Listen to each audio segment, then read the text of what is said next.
오늘 골고다로 올라가는 길이라는 제목입니다. 첫째로 구레네 사람 시몬에 대해서 한번 살펴봅시다. 26절입니다. 그들이 예수를 끌고 갈 때에 시몬이라는 구레네 사람이 시골에서 오는 것을 붙들어 그에게 십자가를 지워 예수를 따르게 하더라. 십자가 처형을 당하게 된 죄수는 직접 형장까지 자신이 그 십자가를 지고 가야 합니다. 하지만 매와 채찍을 맞아 만신창이가 되신 예수님은 도저히 그럴 힘이 없었습니다. 군병들은 마침 옆에 있던 구레네 사람 시몬에게 주님의 십자가를 대신 지게 했습니다. 십자가를 억지로 지는 것도 축복입니다.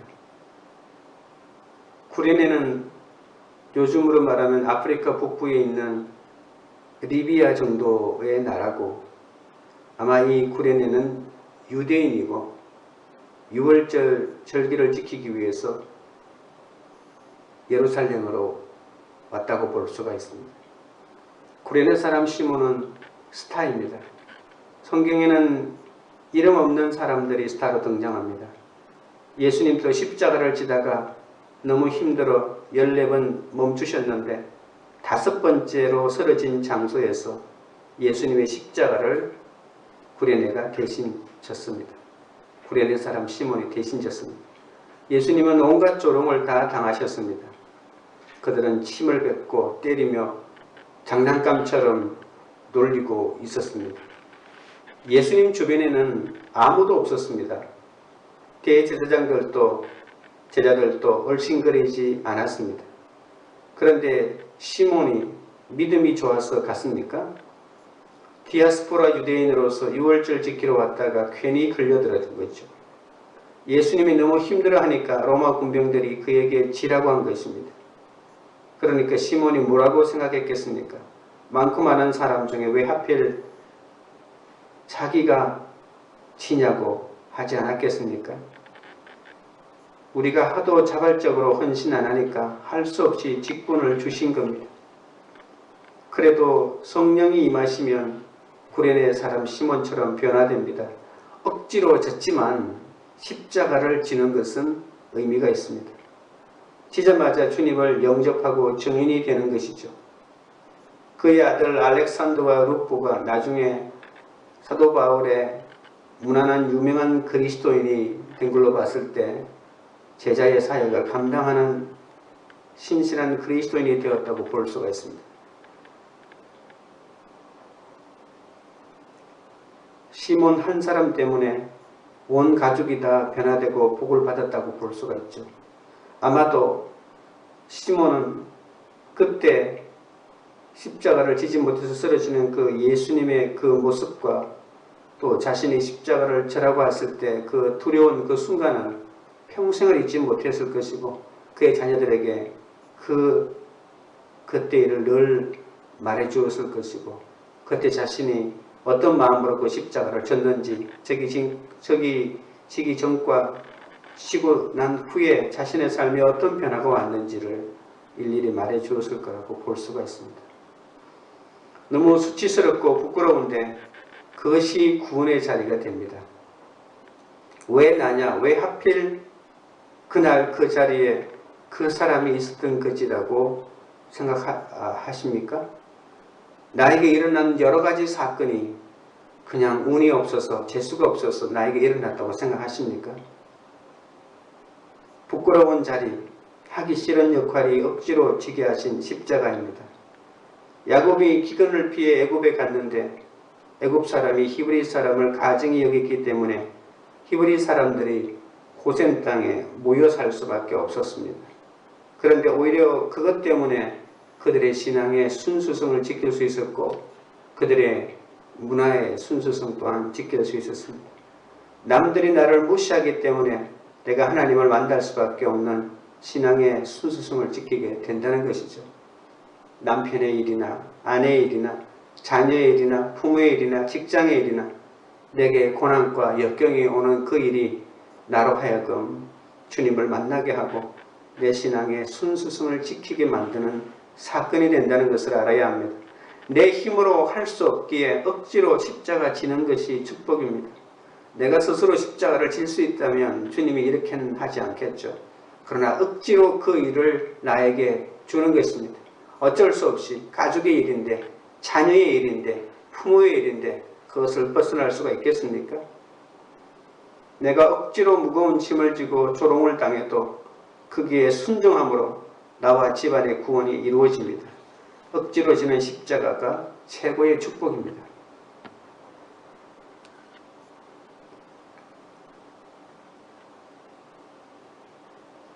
우리의 자원함이 없더라도 지워주신 십자가를 잘 지고 주님을 따를 때 반드시 우리에게 구원이 임하게 될 것입니다.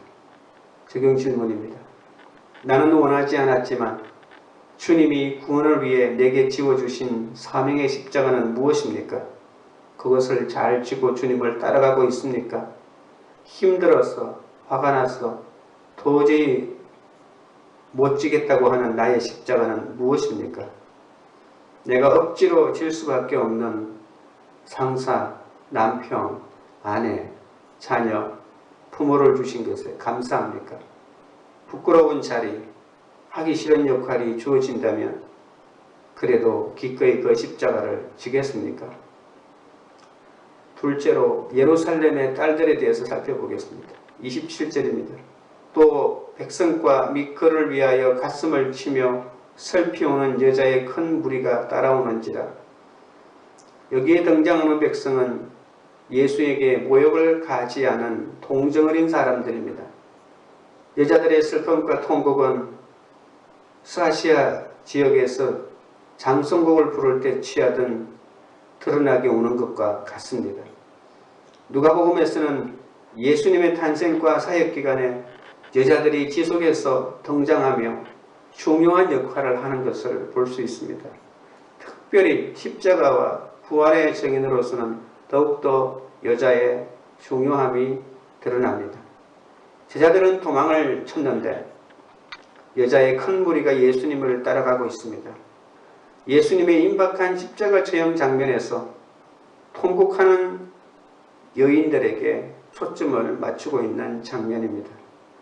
로마 문헌에 의하면 악명 높은 죄수들이 처형을 당할 때 통곡하는 것을 법으로 금지하고 있는데 오늘 이 여인들은 통곡하고 있습니다. 28절 예수께서 돌이켜 그들을 향하여 이르시되 예루살렘의 딸들아 나를 위하여 울지 말고 너희와 너희 자녀를 위하여 울라. 보라 날이 이르면 사람이 말하기를 잉태하지 못하는 이와 해산하지 못한 배와 먹이지 못한 젖이 복이 있다 하리라. 억울하고 분하기 그지없는 그 모든 배반의 순간순간마다 침묵으로 일관하던 예수님께서는 자신을 위하여 가슴을 치며 슬피우는 여인들을 향해서 비로소 입을 열어 그들의 안타까운 미래에 대하여 경계하고 탄식을 바라십니다. 예수님은 자신이 겪을 고통이 비록 극심할지라도 그 고통은 곧 끝날 것이고 그 고통의 결말은 찬란한 영광의 부활이 될 것을 아셨기 때문에 그러나 예수님은 자신을 위하여 지금 울고 있는 그 여인들의 앞날에 대하여 어떻게 될 것인지 알고 있었기 때문에 누구를 위하여 울어줘야 되는지 그 울음에 줘야 할 대상에 대해서 예수님이 교정해 주고 있는 장면입니다. 주님의 죽음은 구원을 위한 희생이자 부활로 열매 맺었기 때문에 울 일이 아니라는 것이죠. 하지만 여자들과 그들의 자녀에게 닥칠 고통은 너무나도 길 것이고 그 결말이 수치와 멸망으로 연결될 것이기 때문에 그것 때문에 울라고 예수님이 말씀하셨습니다. 예수님께서 제자 도를 말씀하실 때 말씀하신 것처럼 언제나 변함없이 신실하게 사는 것이 영웅처럼 한순간에 죽는 것보다 훨씬 더 어렵습니다. 한순간에 영웅처럼 죽는 것, 그것이 순교랄지라도 그것보다도 일생 동안 날마다 자기를 부인하고 십자가를 치는 것이 훨씬 더 어렵습니다. 십자가, 예수 그리스도를 만난 결과로 옛사람이 죽는 것은 하나님을 경외하고 행복한 인생을 사는 길에 끔찍한 결말이 아닙니다. 십자가는 그리스도와 우리의 연합이 시작되는 곳에서 우리를 만나며 그리스도와 함께 걷는 길의 발걸음을 정해주기 때문에 십자가는 우리에게 반드시 필요한 것이죠. 예루살렘의 딸들이 곧 여자들만 가르치지는 않습니다. 예루살렘은 거룩한 도성으로 예루살렘 전체를 뜻합니다. 원래 보통 히브리어로 여성을 예루살렘 이 도시를 여성형으로 봤기 때문에 여자로 이렇게 표현한 것이죠. 딸들이라고 표현한 것이지.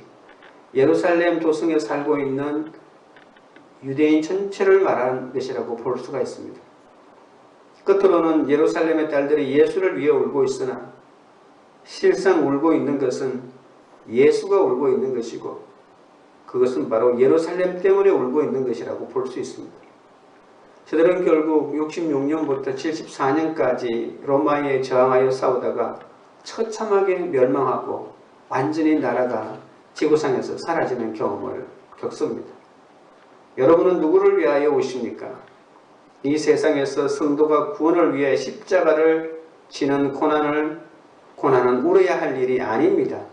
성도는 주님을 모르고 거역하다가 나중에 심판당하고 영원한 멸망을 당하는 그것을 보고 오히려 울어야 합니다. 30절입니다. 그때 사람이 산들을 대하여 우리 위에 무너지라 하며 작은 산들을 대하여 우리를 덮어라 하리라. 이 30절에 있는 이 말씀은 요한계시록 6장 15절부터 16절에 잘 나와 있습니다. 땅의 임금들과 왕족들과 장군들과 부자들과 강한 자들과 모든 종과 자유인이 굴과 산들의 바위 틈에 숨어 산들과 바위에게 말하되 우리 위에 떨어져 보좌에 앉으신 이의 얼굴에서와 그 어린 양의 진노에서 우리를 가리라. 그들의 진노의 큰 날이 이르렀으니 누가 능히 쓰리요 하더라. 마지막 종말의 심판 때 이 세상 땅에 속해 있는 사람들이 그들이 하나님의 심판이 너무 무서운 나머지 이러한 표현을 하고 있는 것을 볼 수가 있습니다. 산들을 대하여 우리 위에 무너지라. 작은 산들에 대하여 우리를 덮으라고 하는 것은 그 밑에 숨어서 하나님의 그 무시무시한 진노를 피하고 싶다라고 하는 이러한 숨고 싶어하는 그들의 열망을, 마음의 상태를 보여주고 있습니다. 31절에 푸른 나무에도 이같이 하거든 마른 나무에는 어떻게 되리요 하시니라. 이 31절 NIV 번역에 의하면 만일 사람들이 나무가 푸를 때도 이런 일들을 행했다면 나무가 시들 때는 어떤 일이 일어나겠는가입니다. 지금 로마가 아무 잘못도 없는 푸른 나무인 예수에게 이렇게 고난의 도구가 되고 있다면 죄악이 관영한 마른 나무인 예루살렘에게는 얼마나 더 고통의 도구가 되겠습니까? 라고 하는 그런 뜻입니다. 그 가혹함과 혹독함을 말하기가 어려울 것입니다. 그러니까 불을 떼는 것이라고 생각해 보십시오. 소나무같이 아주 이렇게 푸른 나무를 불 떼는 거하고 그리고 바짝 마른 나무를 불 떼는 거하고 두 개를 비교해 보십시오. 이 푸른 나무인 예수님도 불을 떼어가지고 십자가에 죽여버리는데 이 바짝 마른 나무는 얼마나 불에 잘 타겠느냐라고 하는 겁니다. 로마는 죄 없는 예수님 같은 분도 십자가에 죽이는데 죄가 많고 불순종을 일삼고 있는 이 이스라엘 사람들은 얼마나 더 심판하기 좋겠냐라고 하는 그런 뜻입니다. 마른 나무는 불순종하는 예루살렘을 뜻합니다. 불순종한 예루살렘은 하나님의 진노를 만나는 것보다 오히려 산채로 땅속에 묻히고 싶은, 산이 오히려 무너져서 자신을 덮어버렸으면 하고 하는 이러한 선택을 할 것이라고 오늘 본문에서 말하고 있습니다. 적용 질문입니다. 오늘 나는 무엇 때문에 울고 있습니까? 내가 구원을 위해 애통해하며 울어야 할 대상은 누구입니까? 셋째로 두 행악자입니다. 32절 또 다른 두 행악자도 사형을 받게 되어 예수와 함께 끌고 가니라. 예수님은 홀로 처형당하신 것이 아닙니다. 다른 두 사람과 함께 행악자라고 묘사된 채 함께 처형당했습니다. 예수님이 예언하신 대로 죄인들의 하나로 간주되셨다라고 하는 그 말씀이 성취되는 장면이죠. 33절에 해골이라 하는 곳에 이르러 거기서 예수를 십자가에 못 박고 두 행악자도 그렇게 하니 하나는 우편에 하나는 좌편에 있더라. 해골이라고 하는 이 말을 히브리어로 하면 굴골타라고 이렇게 하는데 이것이 이제 우리말 번역에 의해서 이제 골고다라고 번역한 거죠. 이 해골이라고 하는 이 말이 히브리어가 골고다고 라틴어로는 갈보리입니다. 똑같은 원래의 어원은 이렇게 해골입니다. 해골을 히브리어로는 골고다라고 하고 라틴어로는 갈보리라고 하는 것이죠. 십자가 처형의 참혹한 실제에 적합한 묘사죠. 예수님이 돌아가신 그 꼴짝이 이름이 해골이라고 하는 것입니다. 보통 십자가형은 도시의 경계 밖에서 처형하는 것이 유대와 로마의 관습입니다. 겟세마네 동산의 장면에서는 굉장히 드라마틱하죠. 극적이고 그리고 감성적인 분위기가 아주 잘 서술되어 있습니다. 여러분 생각해 보십시오. 감람산에 기도하실 때 나타난 그 예수님의 고뇌를 한번 생각해 보십시오. 고뇌를 감추지 않습니다. 예수님의 마음속에 있는 그 고뇌를 끝으로 드러내고 또 기도라고 하는 구체적인 문장으로 드러내고 그리고 예수님의 기도를 전혀 이해하지 못하고 함께 기도하지 못하는 제자들의 상태 굉장히 드라마틱한 연출을 하고 있습니다. 그런데 막상 십자가 처형은 마치 역사적인 어떤 사건을 알려주듯이 간단하게 처리해버립니다. 다시 말하면 겟세마네 동산에서의 장면은 마치 소설을 쓰는 것처럼 희곡을 쓰는 것처럼 그렇게 서술한 반면에 이 십자가 달리는 장면에 있어서는 마치 신문에 있는 어떤 사실을 보도해 주는 것처럼 그렇게 처리해버린다는 것이죠. 어디에서요? 누가복음에서 그렇다는 겁니다. 그래서 누가복음의 핵심은 십자가에 33절 다시 볼까요? 해골이라 하는 곳에 이르러 거기서 예수를 십자가에 못 박고 두 행악자도 그렇게 하니 하나는 우편 하나는 좌편에 있더라. 굉장히 사실적인 어떤 신문 보도처럼 이렇게 언급하고 있다는 것입니다. 십자가 처형은 로마의 공포 정치였고 고통과 수치를 가하는 로마처럼 악명 높았습니다. 십자가 처형은 로마 시민들에게는 집행되지 않는 것이고 사회의 가장 낮고 가장 무력한 계층인 노예들이나 폭력을 행사한 죄수들 그리고 전쟁포로들에게 가장 잔인하게 가해진 형벌이었습니다. 십자가 처형으로 적을 좌절시키는 효과를 극대화하려고 죄수들을 대중이 볼 수 있는 곳에서 처형했습니다. 죄수들을 십자가에 처형할 때마다 사람들의 가장 붐비는 길이 선정되고 이곳에서 대부분 사람들은 처형 장면을 볼 수 있고 공포를 느끼게 되었습니다.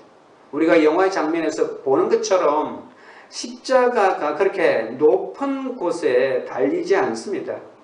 어떤 요세푸스의 기록에 의하면 사람의 눈높이와 비슷한 높이의 사람이 달린다는 겁니다. 그래서 높이 있으면 멀리 보이지만 그렇게 높이 멀리 달리지 않는다는 것이죠. 바로 눈앞에서 그 사람이 십자가에서 피를 흘리고 대못에 박히는 그 처절한 장면을 사람들이 명확하게 바로 내 눈앞에서 볼 수 있을 정도의 높이로 매달린다고 하는 기록들이 많이 있습니다. 십자가를 아무리 진다 해도 끝까지 죽지 않으면 아무 소용이 없습니다. 완전히 죽어져야 합니다. 십자가를 졌을 때 십자가 위에서 죽어야만이 이 십자가가 완결되는 것이죠. 십자가를 거의 다 졌다라고 하는 이 말은 아무 소용이 없습니다. 난 십자가를 엄청 졌어. 지면 뭐합니까? 죽지 않는데. 완전히 죽어져야 십자가를 지는 것입니다. 십자가를 지는 그 흉내만 내고 마치 영화를 찍거나 사진 찍는 것처럼 퍼포먼스처럼 그렇게 십자가를 지는 것은 아무 소용이 없습니다. 해골이라 하는 곳인 골고다 죽음의 현장까지 우리가 십자가 지고 올라가서 처절하게 그 속에서 죽어야 합니다. 십자가를 진 내 옆에 말도 안 되는 강도들이 못 박혀 있다는 게 얼마나 억울합니까? 그래도 나와 함께 같이 못 박히는 이 부류들이 엄청난 정부 고위 인사들이나 아니면 유명인들이거나 아니면 박사들이거나 이런 사람들하고 내가 같이 죽어야 나도 그래도 억울하지는 않지. 내 옆에 같이 죽는 사람들이 강도라고 하는 것이죠. 나도 똑같이 강도 취급받아서 죽는 것이죠. 십자가를 같이 진 사람이 하필 강도라서 모양이 안 납니다. 옆에서 은혜 받는 사람도 없고 감동받는 사람도 없습니다. 제자들도 다 도망가고 강도들만 내 옆에 있습니다. 사람들이 잘한다고 손뼉 쳐준다면 십자가 지는 것이 뭐 그리 개수겠습니까? 모든 사람이 손가락질하고 모든 사람이 저주를 퍼붓고 이렇게 처참하게 버림받는 것이 십자가니까 십자가 지는 것이 이다지도 힘들고 고통스러운 것입니다. 그러나 주님이 달리신 그 자리는 내가 있어야 할 자리입니다.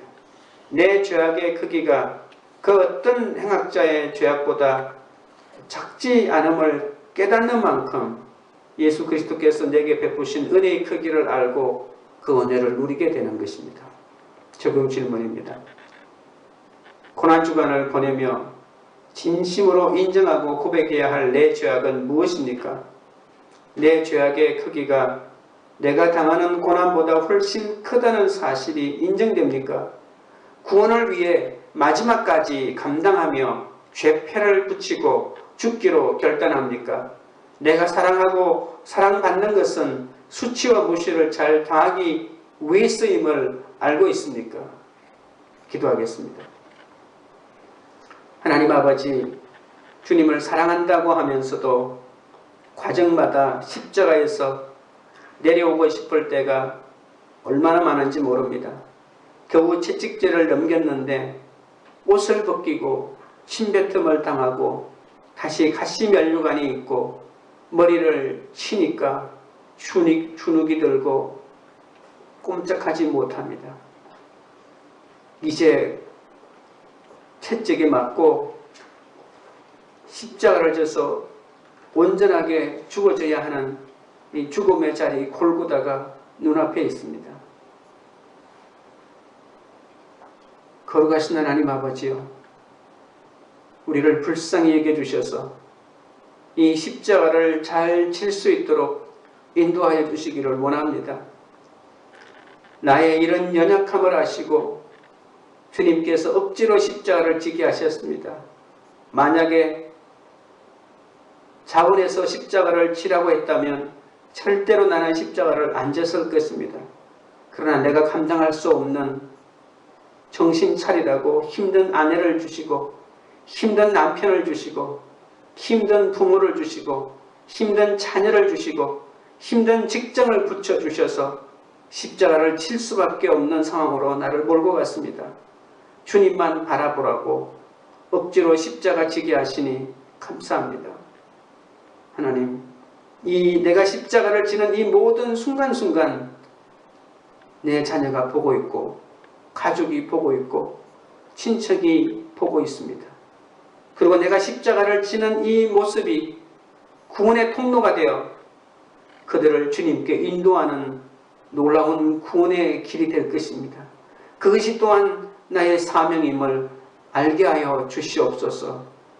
지금 이 자리에서 십자가 지기를 원합니다. 아무 자격도 없는 우리에게 주님의 십자가를 지게 하신 뜻을 깨닫게 하셔서 감사함으로 순종할 수 있도록 인도하여 주시기를 원합니다. 우리 모두 주님의 사랑을 받아서 수치를 잘 당하고 주님이 보여주신 인생의 길을 우리가 살아갈 수 있도록 은혜 내려 주시옵소서. 코로나 바이러스로 상처투성이가 된 나라와 국민의 마음을 만져주시옵소서. 힘든 환경 속에서도 환자를 돌보는 의료진과 방역팀과 실무진들에게 은혜와 능력을 더하여 주시옵소서. 한국교회가 주님이 지어주신 십자가의 사명을 다시 한번 깨달아 자기 십자가를 지고 주님을 따르게 하여 주옵소서. 광교우리들 교회가 행악자와 같이 되셔서 십자가에 못 박힌 주님의 은혜를 깨달아 겸손히 우리의 죄악을 회개하게 하옵소서. 고난 때문에 흘리는 우리의 눈물이 가족과 이웃의 구원을 위해 흘리는 눈물이 될 줄로 믿습니다. 우리는 하나님께 속하여 싸우니 십자가를 지고 사명을 감당하게 하여 주시옵소서. 오늘 하루의 삶도 주께 의탁합니다. 모든 말씀을 예수님의 이름으로 기도드립니다. 아멘.